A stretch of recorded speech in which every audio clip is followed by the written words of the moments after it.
وعايز حضراتكم تركزوا معايا عشان اقول لحضراتكم اللي حاصل في الزمالك بالحرف. من فتره وضحت وقلت لكل جمهور الزمالك، وبحب اتكلم بواقعيه ما اجملش الصوره، انقل لحضراتكم اللي بيحصل بالظبط. ان الامور في الزمالك كانت حالكه السواد.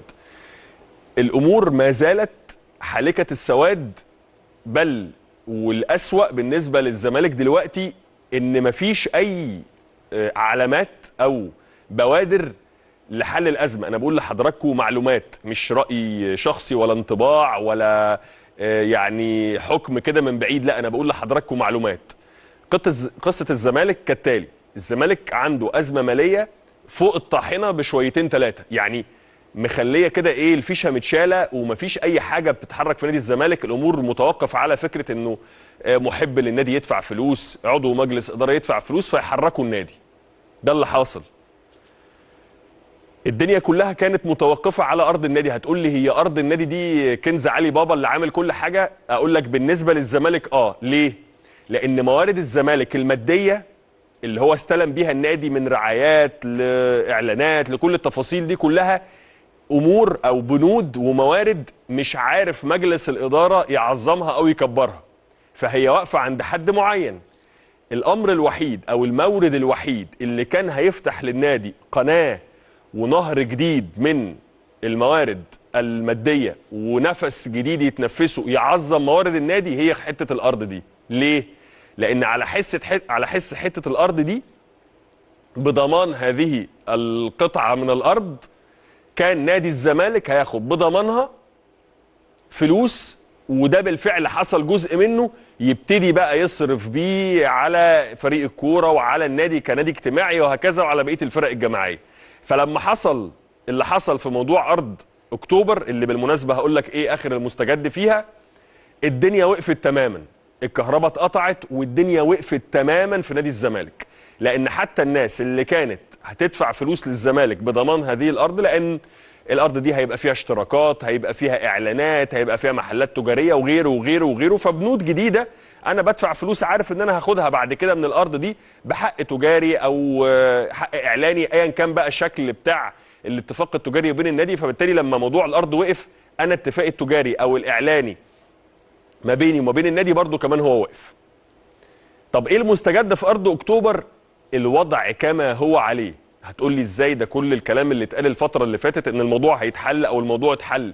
انا بقول لحضراتكم المعلومه الاكيده ان حتى هذه اللحظه اللي احنا بنتكلم فيها مع بعض، اللي هي الساعه 12 الا تلت يوم 5 اكتوبر، مفيش اي جديد عند مجلس اداره الزمالك فيما يخص ارض 6 اكتوبر. الامور عند مسؤولي الدوله، وحتى هذه اللحظه الوضع كما هو عليه. مفيش اي جديد وصل لهم يقول ان قطعه الارض هيستمر جهاز 6 اكتوبر في سحبها او ان الارض هترجع. الامور كما هي عليه ومفيش اي جديد في الموضوع ده. طيب ده ياخدنا بقى لقصه فرقه الكوره. الوضع حتى الان مجلس الاداره لم يجتمع فيما يخص فريق الكوره او مناقشه نتائجه او مناقشه مصير يانيك فريرا. الامور كلها لا تتعدى المداولات والمشاورات الوديه ما بين اعضاء المجلس، لكن مفيش اجتماع رسمي.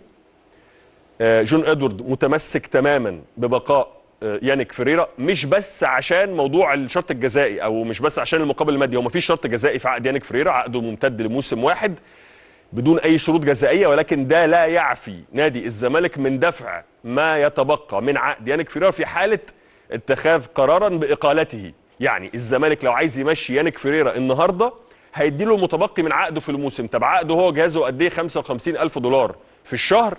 لو مشيته النهارده هيبقى عندك بقى مثلا 10 و11 و12 ولغايه نهايه الموسم، يعني بتتكلم في حوالي 9 شهور، غير اللي هو بقى له شهر. على فكره يانيك فريرا واخد كل مستحقاته ما عدا شهر وحيد، شهر 9، بخلاف اللعيبه ليها مستحقات اكتر من كده.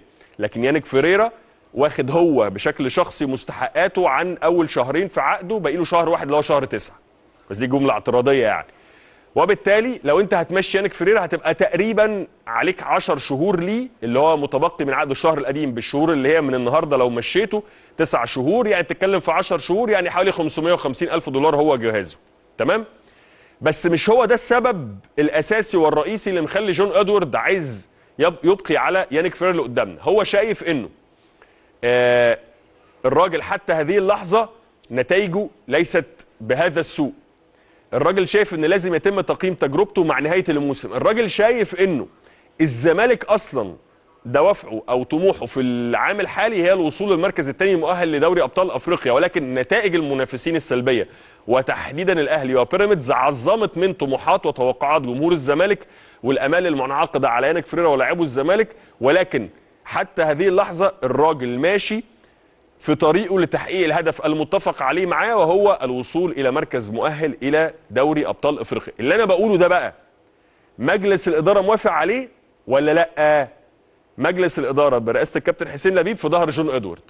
حتى لو هناك بعض الاصوات داخل المجلس على الترابيزه من بعض اعضاء مجلس الاداره مستائين جدا، شايفين ان الراجل لازم يمشي النهارده، ولكن كابتن حسين لبيب مجلس الاداره اغلبيته شايفين ان هم عايزين يكونوا في ظهر جون ادوارد، لان هم ادوا صلاحيات من بدايه الموسم، عايزين يشتغلوا بشكل احترافي. بعد نهايه الموسم يبقى هناك حساب ويبقى هناك شكل من اشكال المراجعه للنتائج، خاصه انه الظروف الماديه الحاليه مصعبه كمان من الامور بالنسبه لجون ادوارد وبالنسبه للعيبه الزمالك. ده اللي حاصل في الزمالك بالحرف، وزي ما كنت بقول لحضراتكم الامور في الزمالك يعني سيئه جدا، لانه عدم وجود فلوس مش مخلي اللعيبه بتاخد فلوسها، مش مخلي في انتظام لدفع مستحقات باقي اعضاء الجهاز الفني غير يانك فريرة، وبالتالي بالنسبه لاي منظومه كرويه مفيش اليه للثواب والعقاب، لان انت اصلا مش بتدي اللعيب حاجه عشان تعرف تعاقبه او تخصم منه.